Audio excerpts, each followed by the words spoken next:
Hey, this is Alex Astley. It's episode number 123 of Money Hacks. And as we're kicking into 2025, already 1 month into the year, we've been talking with a lot of investors on ways to set yourself up for financial security and success here in 2025. And I think there are a few things we're thinking about, right? Yeah, we're finding that a lot more companies are doing a return to the office, either partially or in full time. And that presents some financial challenges that we need to kind of be prepared for. So if we look back to 5 years ago, we were used to paying for commuting expenses and buying lunch, or my gosh, packing lunch to bring into the office, packing water bottles and being prepared. But now we got to worry about, we've got new dogs. Maybe we have new kids. And now we have to worry about daycare, we have to worry about gas expenses, commuting, and time and traffic. Mm-hmm. So we got to really think about what is that going to cost us extra if we're not eating breakfast and lunch at home and we have to eat at the office.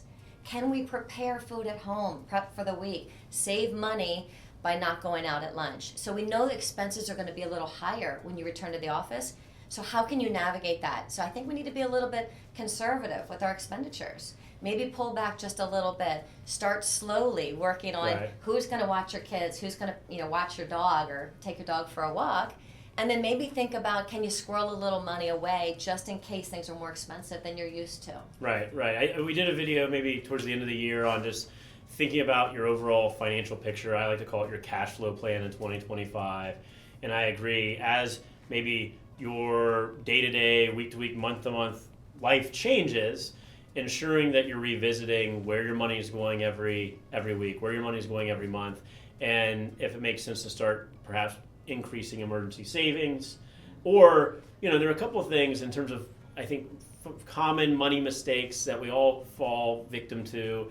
One is impulse spending, buying things just kind of on a whim, like, oh, I kind of want that. Yeah. Perhaps being a little more thoughtful about that. Another one that I find really common in one-on-one coaching sessions are now just the myriad of subscription services that we all have. Yeah, no kidding. Like Netflix, Peacock, talk about all of these, right? We have all of these different apps. We used to have cable, and we had all these channels, there's nothing to watch. Right. But now we have no TV, and we have apps. But now you might have 10 different apps at $15 a month. Do you watch really all of up. them? Yeah, it amounts to a lot of money. So taking a look at that, are there a couple that you could put on pause or just stop altogether? And my final tip, I don't know why you have to do this, but you do, is it's also worth going back to let's say it's one that you really want to keep.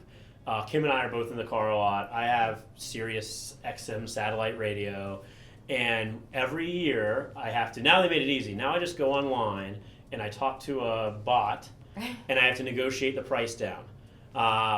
But if you don't do that, it's going to end up going up to like $25 a month. And you're paying a lot more every month over the course of the year than if you just take a little time, negotiate it. You probably save $100 to $200 in the course of a year. Yeah, and sometimes you just try to cancel, and they'll offer you a deal.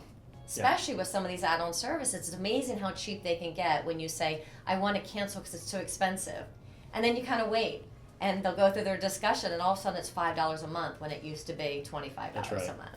So we want to make sure you're making the best decisions when it comes to both long-term retirement savings as well as for today and tomorrow. And these are a few tips. If you have more, you have questions, or if there's anything we can do to help, please feel free to drop a note in the comments or give us a call or email. Thanks. We'll see you next time.